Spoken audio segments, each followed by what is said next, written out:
Good evening, guys. My name is Olea, and today we will be solving the number 10 problem in the Boardworks. So let's read the question first. A three-phase alternator is connected to a 13.8 kilovolt infinite bus and delivers 25 megawatts of total active power. Its synchronous reactance is 6 ohms per phase. The automatic voltage regulator adjusts the field excitation such that the machine supplies 10 mega voltage ampere reactance of total lagging reactive power to the grid. Calculate the required internal generated AMF per phase. So the first thing we will do is, of course, we need to write the given. So first we need to consider the phase. So this is a three-phase. Next is it delivers a voltage of 13.8 kilovolt. However, this is in line, so we need to divide this by square root of 3 to get the phase voltage. Next is the power delivered is 25 megawatts, and its reactance is at 6 ohms per phase. Next up is it also delivers a reactive power of 10 megawatt. That's 10 times the power of 6 bar. Now, the thing that we need to find here is, of course, the voltage or the generated EMF per phase. So, given by this formula, we can immediately or directly mapakita ang active power. We just need to use the formula P is equals to 3VE. We need 3 itong gamiton diri since total power mo siya over XS sine delta. Now, dali na ito siya papangita, pero just reminder, this is an alternator, means this is a generator. Now, pakita na ito ang P-diretso pero mag-listen na sa Q. Tungkol kaya ang given na formula ni Sir Satoa is naka-motor, which is a Q,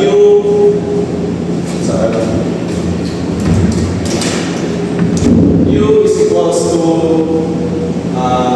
3V over XS, and that is equals V minus E cos delta. Take mo yung formula, which is pang-motor na siya.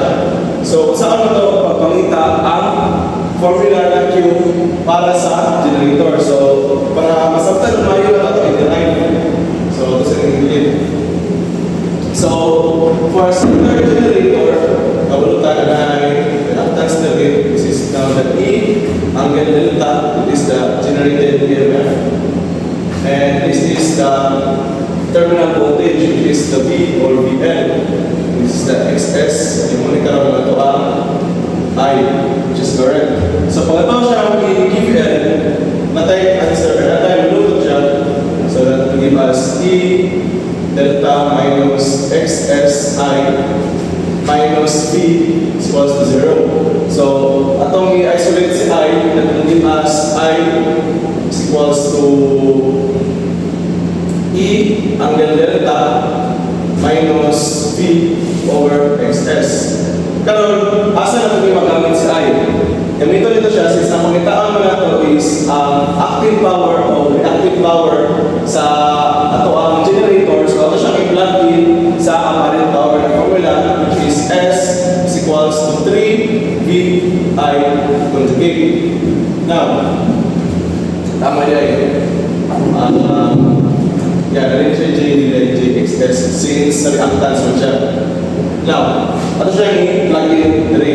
Pero before that, ato siya yung on o conjugate. So, I conjugate. Now, ato siya yung isata diri para dito maglibo. Negative J E delta minus V over XS. Then, ato siya i-distribute ang negative. So, mayroon siya J, E, negative angle delta,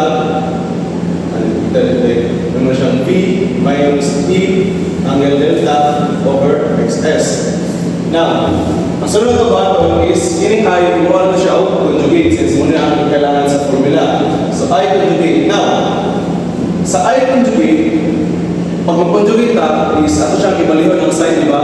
This also includes, or especially sa complex na conjugate, ang balihon natin na sign is specifically ang imaginary sign. So, tanang sign sa J is opposite sign. So, since positive ni diri, so ano siya negative? Negative J, V, minus E. Ano siya i-conjugate ko siya, ay E, then angle negative delta since pag mag-conjugate ta, negative nitong delta over XS. Now, sunod na ito button dili is i-distribute na ito kasi negative J. So, ngayon mo na siya negative JV plus J at least na rin. Ito saan siyang i-extract. Kapag naman na, ang pag naka-polar ang na siya ay angle, pwede na siya, kumita ba yung theorem? May mo siya E angle delta is equals to E cos delta minus plus E sin delta. Now, since naka-conjugate na siya, or naka-negative siya, tanan man J, na ni J is ma-opposite ang sign. So, may mo na siya E cos delta minus J E sin delta. Nakaroon na muna ito yung pag-indri. So, may mo siya negative J V minus E cos delta minus J E sin delta all over XS. Then, ito na lang i-distribute ang negative. So, may mo siya J, negative J, E cos delta plus E, J, E sin delta. That should be over XS.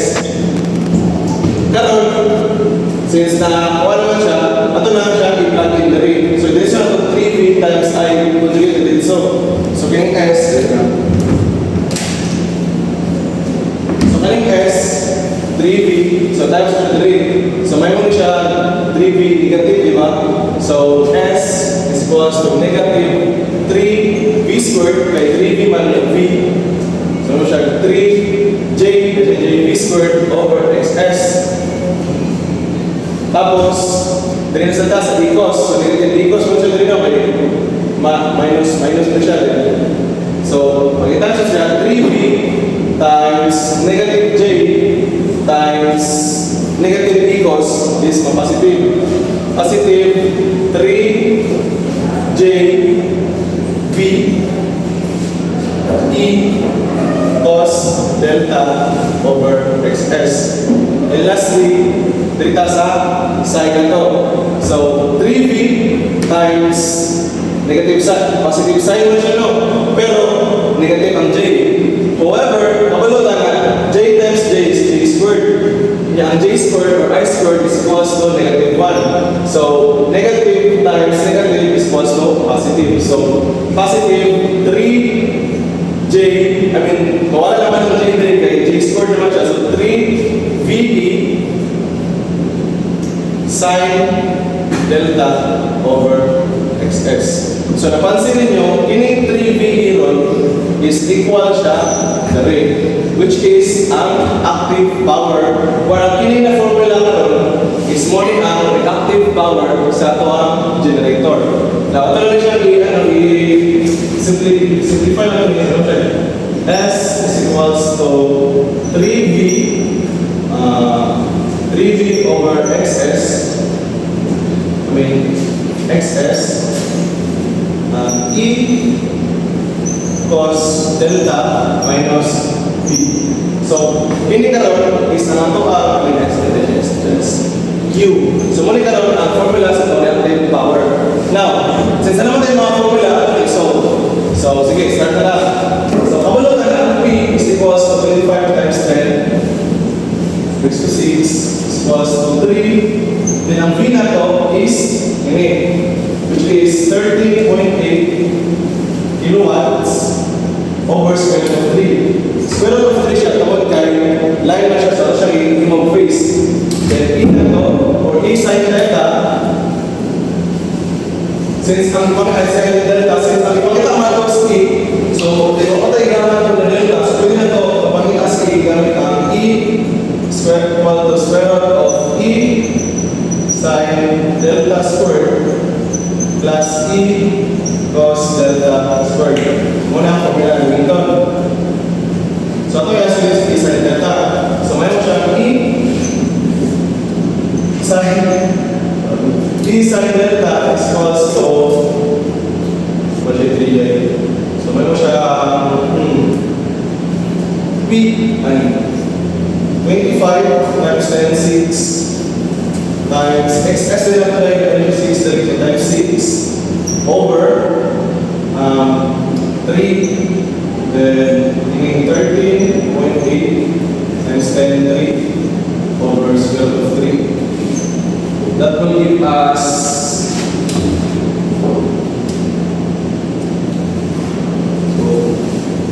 5 times 10 6 6 7 3 times 30.8 times 10 3 over square root of 3. It will give us 6275.546 volts. Muna ka naman ito ang sin delta. So now, proceed tayo sa ito ang cos delta. Now, Q na ito karoon is 10 megawatt. So 10 times 10 to the power of 6 is equals to 3. Then V is 13.8 kilovolts over square root of 3. Then over 6, ang ito ang reactance. Then ini, para madali lang ito siya sa episode. So ito siya i-treat as X. So X minus 13.8 times 10, 3, then square root of 3. That will give us, X na lang ito, or E cos delta lang na ito is, then, 6 equals to 3 times 13.8 times 3 square root of 3 then 6 cos X minus 13.8 plus 6 of 3. This will give us so 3 times 13.8 so 3 6 X minus 13.8 plus 6 of 3. This will give us so that give us so big ba 10,477.652 volts. Muna ito ang E cos delta. Now, balik na sa formula na ito. Sa papunita sa E or sa magnitude, E is equals to square root of E sin delta squared plus E cos delta squared. Now, okay. Substitute ang value.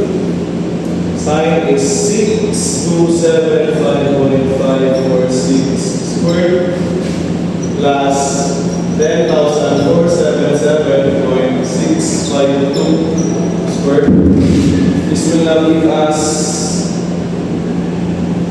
plus 6275.546 squared. This will give us an E of 12,213.258 volts, which is, base sa answer key, is So, nato lang, first is, atong buwan na ko is, pagkatao is natang given, i-drive na to ang formula since generator man siya, then ang given na formula sa PPT is naka-motor, then pag nakuha na to ang power, active power formula, you simply find the E cos delta, E sin delta, then use Pythagorean theorem to find the magnitude or the generated EMF or the three-phase alternator. So I hope you learned something, and that's it. Thank you.